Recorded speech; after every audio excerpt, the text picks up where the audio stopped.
నాగ చైతన్య, శోభిత ధూళిపాల ఈ మధ్య కాలంలో సోషల్ మీడియాలో చాలా యాక్టివ్‌గా కనిపిస్తున్న సినీ సెలబ్రిటీ జంటలో వీళ్ళు కూడా ఒకరు. సోషల్ మీడియాని వేదికగా చేసుకొని శోభిత తన వ్యక్తిగత జీవితంతో కూడుకున్న విషయాలు, తన యాడ్ ప్రమోషన్స్, సినిమాలకు సంబంధించిన విషయాల్ని ఎంత యాక్టివ్‌గా పంచుకుంటూ ఉంటుందో, మరోపక్క హీరో నాగ చైతన్య కూడా తన సినిమాలకు సంబంధించిన విషయాలను కూడా ఎప్పటికప్పుడు అభిమానులందరితో షేర్ చేసుకుంటూ ఉంటారు.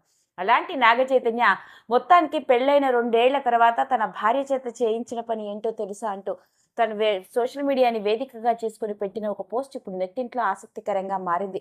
ఇక అదేంటయా అంటే, నాగ చైతన్య పెట్టిన పోస్ట్ 2 ఏళ్ల తర్వాత భార్య చక్కగా చేసి వండి పెడుతూ ఉందంటే ఈ రోజు నేను ఏదో మంచి పనే చేసి ఉంటాను అంటూ ఎంతో ఫన్నీగా అతడు పెట్టిన పోస్ట్ తెగ వైరల్ అవుతూ ఉంది.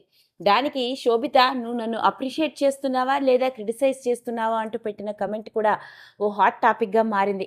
ఒకానొక సందర్భంలో పెళ్ళైన మొట్టమొదటిసారి ఓ ప్రముఖ యాడ్కి ఇద్దరూ కలిసి కనిపించిన నేపథ్యంలో మీ ఇద్దరిలో ఎవరు బాగా వంట చేస్తారు, చేస్తే ఏది బాగా తింటారు అంటే నాగ చైతన్య ఇద్దరము వంట చేయని వాళ్ళమే, తినేవాళ్ళము తప్ప చేసేవాళ్ళం కాదు అంటే శోభిత లేదు, రోజు తాను పడుకునే ముందు నాకు హాట్ చాక్లెట్ కలిపిస్తాడు అంటే అది వంట అనరు, అది only basic human skills, coffee చేసుకోవడం, పాలు కాచుకోవడం, వీటన్నిటిని వంట చేయడం అని అనరు అంటూ నాగ చైతన్య చెప్పిన వైనం.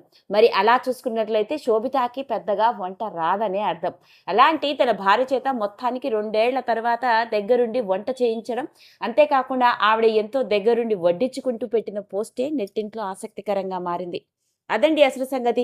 మరి సోషల్ మీడియాలో చాలా యాక్టివ్‌గా కనిపిస్తూ ఎప్పటికప్పుడు అన్ని రకాల విషయాల్ని పంచుకుంటూ ఉండే శోభిత ధూళిపాడ వంటకి సంబంధించిన విషయాన్ని 2 ఏళ్ల తర్వాత నాగ చైతన్య పెట్టిన పోస్టే ఇప్పుడు హాట్ టాపిక్‌గా మారింది. ఈ వీడియో కనుక మీకు నచ్చినట్లయితే లైక్ చేయండి, షేర్ చేయండి, సబ్స్క్రైబ్ చేసుకోండి. మరిన్ని వీడియోస్ కోసం పక్కనే ఉన్న బెల్ ఐకాన్ని నొక్కడం మాత్రం